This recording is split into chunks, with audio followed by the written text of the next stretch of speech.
dengan Mbak Taiba. Terima kasih ya Bu. Iya, dengan Mbak siapa ini? Nama saya Tania Kasam Putri. Mbak Tania. Oh, yang kemarin WA saya itu ya? Iya itu saya. Oke, bagaimana nih kabarnya Mbak Tania hari ini? Alhamdulillah Bu, kabar saya baik. Secara fisik baik-baik saja, tapi nggak ada sesuatu gitu. Apa nih? Oh ya, tadi perjalanan ke sini dari rumah atau dari mana dulu? Saya dari rumah sih Bu, langsung ke sini. Oke, di perjalanan aman atau banyak macet? Enggak, hari ini aman, agak mendung gitu Bu, jadi nggak terlalu panas. Oh iya ya, soalnya sekarang kan lagi musim hujan, jadi kalau bisa Mbak Tania ini harus dijaga kesehatannya. Iya Bu. Kuliahnya masih daring ya? Iya masih dari. Oke, kalau gitu Ibu ingin bertanya dulu nih. Mbak Tania kemarin menghubungi saya itu mau apa nih tujuannya? Saya menghubungi Ibu itu kan ingin bertemu sama Ibu hari ini. Nah, saya ingin melakukan proses konseling dulu. Oke, kalau boleh tahu Mbak Tania apakah pernah melakukan konseling atau baru? Iya, ini baru pertama saya. Oh, baru pertama kalinya ya. Oke ya. Sekarang semester berapa nih? Saya semester 5 sekarang. Oke, semester 5 lagi banyak tugas ya. Nah, dijaga kesehatannya biar ngerjain tugasnya itu lancar, nggak ada hambatan-hambatan yang lain. Nanti kalau misalkan nanti sakit, nggak bisa jaga kesehatan, nanti kan nggak bisa maksimal nih dalam mengerjakan tugasnya. Seperti itu. Ya, terima kasih ya Bu. Iya, sama-sama. Oke, karena Mbak Tania ini baru pertama kali, nanti Ibu akan memberitahu kepada Mbak Tania prosedur apa aja yang akan dilakukan dalam proses konseling. Iya, gitu. Oke, sebelumnya Ibu ingin memperkenalkan diri dulu. Ya, nama Ibu itu Puji Ningtyas, bisa dipanggil Ibu Tias atau boleh dipanggil Ibu, gitu aja nggak apa-apa, terserah seenaknya Mbak Tania aja gitu. Anggap aja kalau nggak gitu, anggap aja Mbak saya ini partnernya Mbak Tania gitu, biar Mbak Tania nanti bisa terbuka gitu. Oke, sebelumnya di dalam proses konseling ini kan nggak langsung nyerocos gitu ya, maksudnya nggak ngomong dulu gitu, jadi ada ketentuan waktunya. Nah, menurut Mbak Tania nih, waktunya yang paling efektif itu berapa menit? 30 atau 35 menit? Kan ini baru pertama kali saya Bu. Menurut saya 30 menit aja, kayak nggak terlalu lama. Oke, nggak apa-apa. Itu juga sudah cukup. Dan proses konseling itu tidak bisa dilakukan hanya satu kali pertemuan saja. Jadi nggak bisa nih sekarang Mbak Tania konseling terus besok enggak, itu nggak bisa. Jadi pasti ada pertemuan-pertemuan selanjutnya. Bahkan lebih dari 4 kali pertemuan itu juga bisa saja terjadi, tergantung dari permasalahan yang dihadapi oleh Mbak Tania tadi itu. Oke. Sebelumnya Ibu akan kasih tahu dulu nih sama Mbak Tania. Jadi Ibu di sini itu sebagai konselor Mbak Tania. Mbak Tania sebagai konseling. Nah, seperti peserta didik, siswa, mahasiswa yang meminta bantuan kepada Ibu, nah Ibu itu menjadi konselornya gitu. Jadi Ibu ini hanya menjembatani atau menjadi fasilitatornya Mbak Tania saja. Jadi nanti misalkan Mbak Tania kan mau bercerita nih tentang permasalahan yang dihadapi Mbak Tania. Nah, jadi apa-apanya kayak jalan keluarnya dari permasalahan itu Mbak Tania sendiri yang menentukan. Itu berarti kan ini permasalahan saya, yang memberikan jalan keluarnya itu saya. Itu hanya kayak membantu atau memberikan dukungan pada saya. Iya betul. Jadi saya hanya menjembatani Mbak Tania saja. Kayak jika Mbak Tania mau ingin melakukan nih, saya mendorong Mbak Tania gitu. Kalau misalkan emang dia, ya sudah saya mendorong gitu. Saya hanya menjadi fasilitas saja itu. Nah, proses konseling ini, itu upaya untuk pemberian bantuan. kepada konselingnya atau kepada Mbak Tania, saya membagi bantuan berupa dorongan tadi, berupa fasilitas tadi, seperti itu. Apakah ada yang ditanyakan? Sudah Bu. Oke, berarti paham ya tentang konseling itu? Ya, kamu Bu. Oke, lalu di dalam konseling itu tidak hanya sembarang Mbak Tania, jadi nggak hanya Mbak Tania itu bisa kayak bercerita aja gitu ya. Tapi di sini ada beberapa asas. Jadi di sini tuh ada beberapa asas yang harus ditaati atau dilaksanakan. Seperti itu. Yang pertama ini adalah pondasinya nih. Itu pondasinya tuh yang pertama itu ada asas kerahasiaan. Nah, jadi semua guru BK itu harus menerapkan asas kerahasiaan tersebut. Seperti itu. Jadi asas kerahasiaan ini permasalahan dari Mbak Tania itu tidak akan sampai bocor kemana-mana. Nah, baik identitas Mbak Tania maupun kelas Mbak Tania maupun nama Mbak Tania, permasalahan Mbak Tania pun juga tidak akan terbocorkan seperti itu. Jadi yang tahu hanya saya dan Mbak Tania yang melakukan coaching tadi. Jadi tidak ada pihak lain yang mengetahui hal tersebut. Seperti itu. Iya Bu. Awalnya sih ya yang itu sih yang saya raguin gitu. Apakah saya bercerita ini ya nanti diungkapkan ke yang lain atau ke guru lain itu sih yang membuat saya takut untuk melakukan proses konseling sebenarnya. Iya wajar saja sih, soalnya kan katanya kan baru pertama kali nih melakukan proses konseling, jadi ya wajar saja.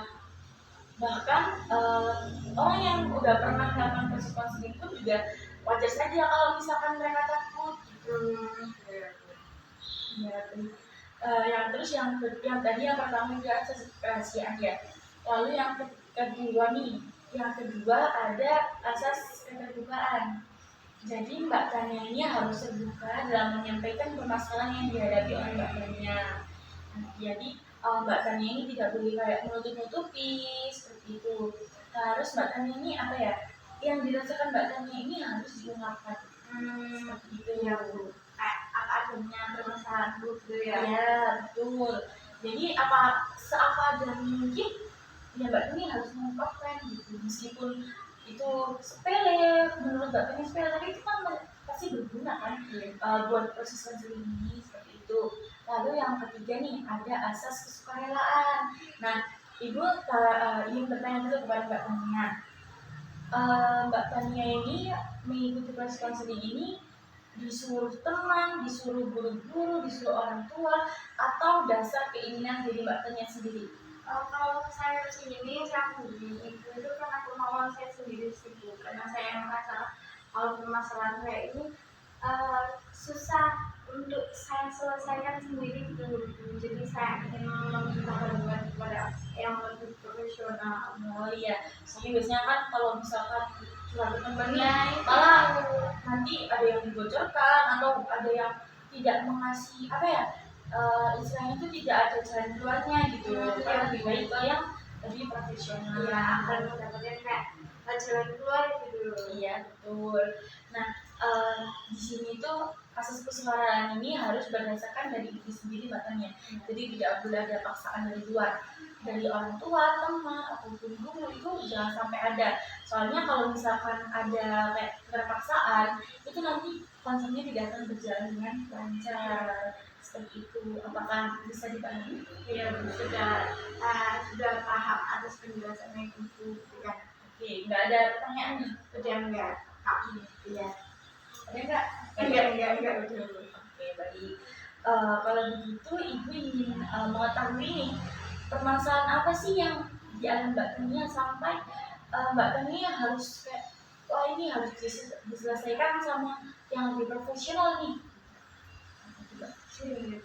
Saya tuh merasa apa ini keteteran, apa ya bahasa Indonesia-nya keteteran? Nggak bisa kayak mengatur apa manajemen. Iya sih Bu, itu nggak bisa mengatur waktu saya gitu. Oh, tidak bisa mengatur waktu ya. Kalau boleh tahu, waktu apa nih yang nggak bisa Mbak Tania atau enggak dari keterangan Mbak Tania lalu Mbak Tania tidak bisa mengatur jam pelajarannya atau jam belajarnya atau bagaimana? Bu. Kan saya ini kan sekarang semester 5. Kan lagi kayak padat-padatnya gitu ya Bu. Kayak tugas itu kan mulai padat dan tugasnya itu ya agak berat gitu. Ya pasti Mbak Tania. Nggak ringan-ringan kayak yang semester 1, 2 gitu. Iya. Nah, di saat semesternya udah berat, saya itu juga mengikuti kayak organisasi gitu. Berarti Mbak Tania ini cenderung orang yang aktif ya. Oke. Kalau boleh tahu, apakah itu yang mengganggu Mbak Tania?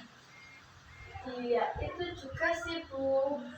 Oke, kalau boleh tahu nih, dari pagi Mbak Tania itu kelasnya jam berapa?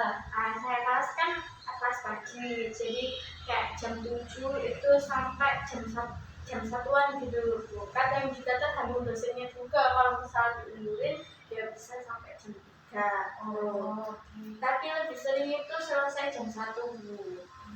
Nah, setelah jam 1 kan harus kuliah. Jam 2-nya itu makan dulu gitu. Makan. Ya makannya di kantin.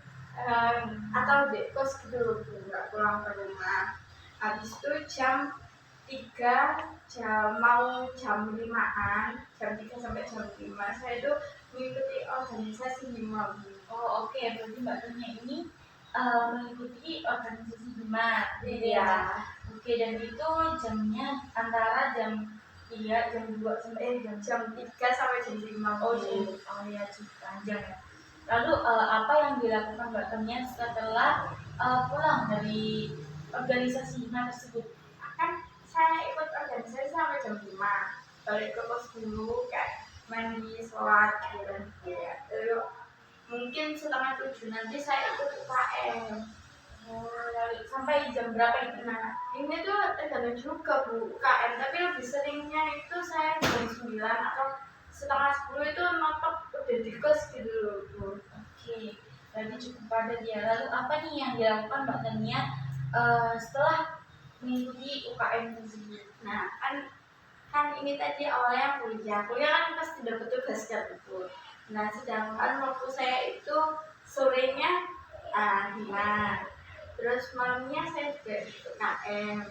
Kan habis ikut UKM gak mungkin langsung nulis kan. Kayak capek ya iya, kayak apa ya, istirahat bentar, lihat HP gitu loh Bu, kayak selojorin kaki. Nah, setelah itu kayak 1 jaman dulu, 1 jaman lihat HP, saya pengennya itu kayak langsung ngerjain tugas Bu. Tapi badan saya itu kayak gak kuat gitu Bu, udah keburu capek sama belum ngantuk. Jadi gak ngerjain tugas, sehingga sekarang itu di semester 5 padat-padatnya tugasnya malah tak undur untuk tak kerjain, jadi kadang-kadang itu tadi Bu. Iya sih. Gimana ya?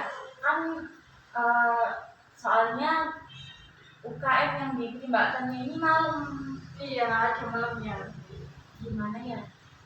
Soalnya juga pasti kalau habis UKM itu juga nggak mungkin sih langsung kayak ngerjain tugas-tugasnya capek seperti itu. Nah, apa yang akan Mbak Tania lakukan selanjutnya? Apa yang Mbak Tania harapkan dengan mengikuti konseling? Saya kan ini ibaratnya saya keteteran ya Bu. Saya tuh pengen kayak mendapatkan gimana sih cara biar nggak keteteran itu tuh belum biar ke jadwal jam segini. Semisal emang organisasi atau UKM itu bisa di apa ya, diperketat gitu, bukan diperketat, jamnya itu dikit.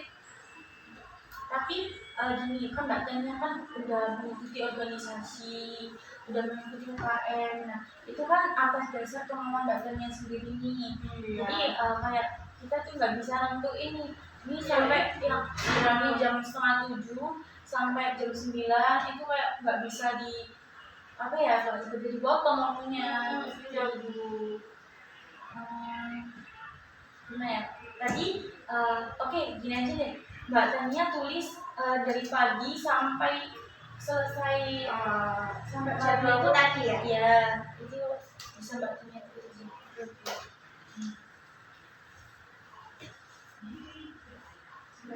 aja Bu. Iya.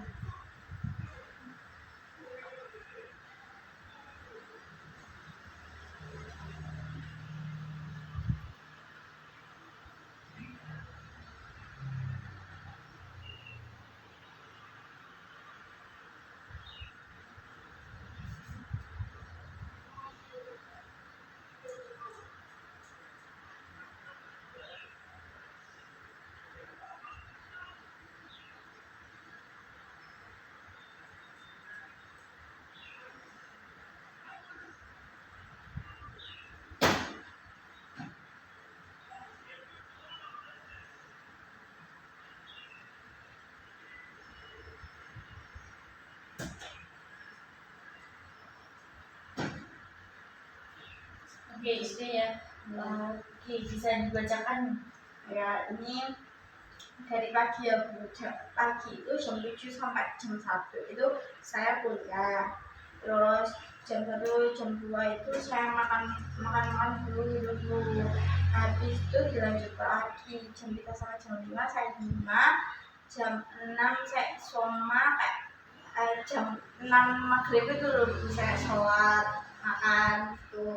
Nah jam 7 jam 9 saya UKM, jam 7 sampai jam 9 saya UKM, jam 9 lebih sampai jam 10 itu saya istirahat dulu kayak main-main HP gitu Bu. Oke, berarti di sini kendalanya Mbak Tania itu kurang bisa mengatur dalam belajarnya ya? Iya Bu itu. Gimana kalau gini aja Bu, kan kayak tugas kan dikasih hari itu juga sama dosen. Nah ketika saya ini kayak jam 1 sampai jam 2 kan saya makan kan jam 1 jam juga kan Bu. Nah itu saya kayak nyicil tugas gitu. Oh iya, ya nggak apa-apa sih. Kayak berarti kalau misalkan Amis dikasih tugas nih sama dosen hari ini, berarti langsung dikerjain juga ya? Iya, Selesai kelas itu. Iya Bu, karena saya kemarin itu terus nanti aja. Tak pikir kayak ada waktu luang buat saya kerjain, tapi ternyata tetap aja gak ada waktu. Ya waktuku kayak gini gitu. Oke, dari jam ini tadi jam 9 jam 7 pagi sampai jam 10 malam nih, adakah apa ya namanya tuh? Jika Mbak Tani melakukan ini semuanya, itu ada imbasnya nggak? Atau Mbak Tani nggak bisa belajar sampai nilainya penuh atau bagaimana? Menurutku ya Bu ya, bukan karena ininya, karena saya belum bisa untuk mengatur waktu saya, sehingga kayak kerjain tugas itu kayak nanti terus menumpuk dan ngerjainnya itu seadanya gitu loh Bu. Jadi nilai saya nggak maksimal. Oh seperti itu ya. Oke. Nggak apa-apa sih Mbak Tania, Mbak. Sebelumnya ditanya dulu nih, Mbak Tania ini tipikal orang yang tidurnya itu bisa di atas jam 11 atau Enggak Bu, nggak bisa kan ini tadi kayak harus UKM itu kan kayak istirahat. Nah, istirahat itu pengennya cuma istirahat doang Bu, itu belajar. Tapi kenyataannya istirahat itu ya tidur, bangun pagi. Oke, Mbak Tania ini bangunnya sekitaran jam berapa? Jam 5-an Bu. Oke, jam 5 ya. Berarti kayak barengan sama sholat subuh gitu Iya. ya. Oke, dulu ibu juga sama seperti Mbak Tania nih. Jadi ibu paham apa yang Mbak Tania rasakan. Gitu. Nah, ibu dulu itu juga berbenturan Mbak Tania jamnya itu. Tapi ibu ini berusaha banget kan, semuanya itu organisasi, UKM. Ibu itu udah kayak, ya ibu itu udah kayak, oh ini pilihan saya gitu. Iya. Jadi itu saya tuh harus menjalankan semua tugasnya itu dengan baik. Soalnya ini pilihan saya gitu ya, jadi nggak bisa diotak-atik seperti itu bersione itu. Nah, ibu nih selalu berprinsip seperti ini. Kan ibu dulu kan sekolahnya di swasta ya Mbak Tania. Iya. Jadi biaya pun juga mahal. Nah, sebisa mungkin saya tuh selalu niat gitu. Nah, ketika misalkan saya tidak ada waktu untuk mengerjakan tugas, saya itu biasanya itu bangunnya 4:30 pagi Mbak Tania untuk sholat, lalu misalkan ya sholat terus mandi biar seger gitu biar gak ngantuk. Nah saya tuh langsung mengerjakan tugas saya. seperti itu. Buat dicicil kan biasanya kan juga dosen kan juga mengasih jarak panjang nih gitu, jadi ya dikit-dikit juga nggak apa-apa seperti itu. Oke, ini ingin tahu sih Mbak Tania, Mbak Tania ini mengikuti UKM. UKM kan tidak lulus setiap hari nih Mbak Tania kan. Kalau boleh tahu UKM-nya itu hari apa aja? UKM-nya itu lebih ke hari ini tuh, Rabu sama Jumat. Oke, Rabu sama Jumat ya, berarti di Senin, Selasa, Kamis itu tidak ngapa-ngapain ya. Kalau misalkan Sabtu Minggu itu jangan di otak-atik kan hari weekend. Jadi kita tuh kayak ya itu hari kesenangan buat kita nih, buat kita itu kayak nyantai seperti itu ya. Jadi Sabtu Minggu usahakan tuh free untuk jadi Mbak Tania itu biar enak aja gitu, biar bisa kayak mengistirahatkan diri gitu ya. Oke, lalu di hari Senin, Selasa sama Kamis kan Mbak Tania tentunya kan tidak ngapa-ngapain. Nah itu menurut Mbak Tania nih bisa dijadikan untuk belajar atau tidak? Bisa Bu. Namun gini loh Bu, ketika kayak satu hari ya dikasih tugas, itu kan hari kayak Senin, Selasa, Kamis. Senin, Selasa, Kamis kan ada uang. Nah itu tuh bukan ngerjain tugas ini aja Bu, ada tugas-tugas yang lainnya. Jadi ini menumpuk. Saya tuh inginnya kayak gini Bu, Kak. Semisal dikasih tugas, nah kan waktu saya istirahat tadi pas makan itu tuh dicicil dikit-dikit. Kalau misalnya emang enggak apa ini enggak itu loh Bu, enggak bisa selesai langsung hari itu juga, saya nyicilnya pas hari-hari yang kayak Senin, Selasa itu tadi. Jadi seenggaknya saya nyicil dulu, nanti kalau tak buat hari Senin, Selasa, Kamis semuanya itu tuh ketumpuk banyak Bu. Iya sih, sama aja berarti Mbak Tania sama itu kerja repot gitu ya. Mbak Tania juga butuh istirahat. Oke, itu juga nggak apa-apa Mbak Tania. Jadi Mbak Tania seperti berarti Mbak Tania sekarang udah ada pemikiran baru ya. Jadi pemikirannya udah lebih positif, udah bisa memanage waktu Mbak Tania nih. Oke, jadi yang tadi semulanya satu jam makan ini bisa digunakan untuk menyicil tugas. Nanti kalau tidak selesai dilanjutkan di hari yang minum UKM tadi ya, tidak ada UKM-nya seperti itu ya. Oke, nggak apa-apa. Itu juga lebih bagus sih, biar Mbak Tania juga masih bisa memahami kuliah materi, biar nggak ketinggalan dalam pembelajarannya seperti itu. Oke, di sini tuh ada reward dan punishment Mbak Tania. Nah, bila mana nanti Mbak Tania itu bisa menjalankan yang di manage Mbak Tania tadi, Mbak Tania akan mendapatkan reward dari Mbak Tania sendiri untuk Mbak Tania sendiri. Nah, nanti bila mana Mbak Tania tidak bisa mengerjakan ini, tidak bisa kayak mengubah manage waktunya itu atau tetap seperti ini, nanti Mbak Tania akan mendapatkan punishment seperti itu. Oke, sekarang Ibu meminta Mbak Tania untuk menulis reward apa yang dikasih ke diri Mbak Tania untuk Mbak Tania.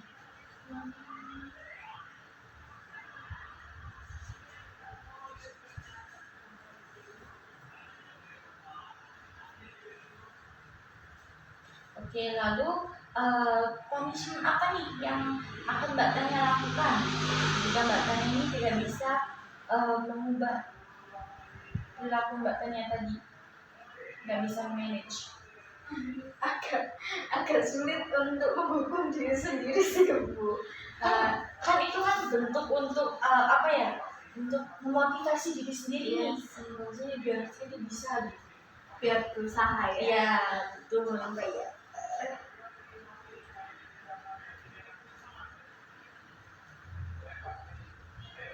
Udah Bu. Oke, bisa dibacakan. Jadi semisal saya melakukan manajemen waktu yang sudah saya tentukan ini tadi dengan baik, rewardnya saya liburan ke pantai, fresh gitu. Ya, tentu saja, soalnya kan di pantai kan kayak ombaknya, terus selalu angin-anginnya gitu kan ya, bisa buat refreshing gitu, buat healing kalau anak sekarang katanya. Betul Bu, udah lama nggak ke pantai juga. Oke, lalu punishment apa yang diberikan Mbak Tania nih? Nah, punishment yang buat saya sendiri ketika tidak bisa melakukannya itu saya tidak main situ. Soalnya kan setiap hari Sabtu sama Minggu itu biasanya keluar itu. Oh, oke, emang bisa nih, emang yakin nggak keluar main?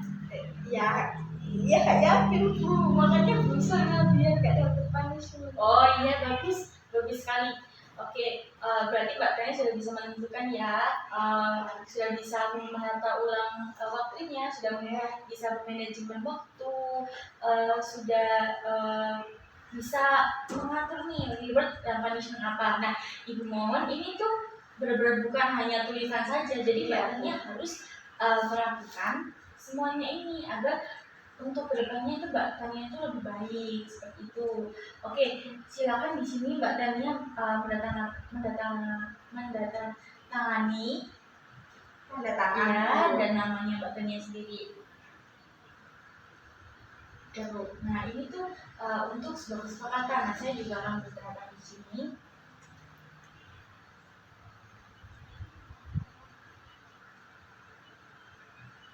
Oke, nah ini nanti itu di bawah Mbak Tania ini untuk sebuah apa ya? Ini tuh tidak boleh hanya sekedar penulisan saja, tapi Mbak Tania harus melakukan ini seperti itu. Nah itu di bawah Mbak Tania. Kira-kira 1 mingguan besok bisa nggak mengadakan pertemuan lagi nih?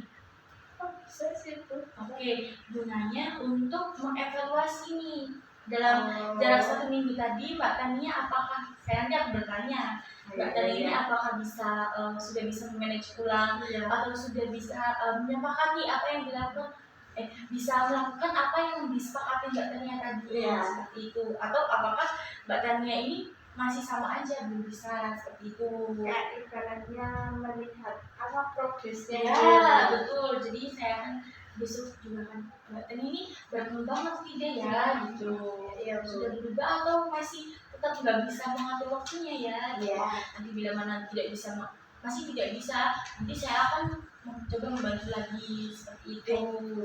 Oke, dari sini apakah ada yang ingin ditanyakan lagi? Sudah tidak ada sih Bu. Saya ingin mengucapkan terima kasih pada Ibu karena sudah membantu saya dalam menyusun jadwal buat desain sendiri. Baik, nggak apa-apa, itu kan juga bentuk apa ya? Bentuk bantuan Ibu. Kan Mbak Tania sudah mempercayakan saya sebagai pendengar Mbak Tania untuk menuntaskan permasalahan yang Mbak Tania hadapi seperti itu. Oke, kalau begitu sepertinya konsultasi ini bisa diakhiri. Namun minggu depan bisa ya? Iya bisa. Saya itu aja ya Bu. Oh iya, bisa Mbak Supaya nanti janjiannya hari apa, jam berapa gitu. Menyesuaikan. Ya, menyesuaikan. Oke, kalau gitu saya mau tinggal dulu ya. Iya Bu, saya pamit dulu. Terima kasih Bu. Itu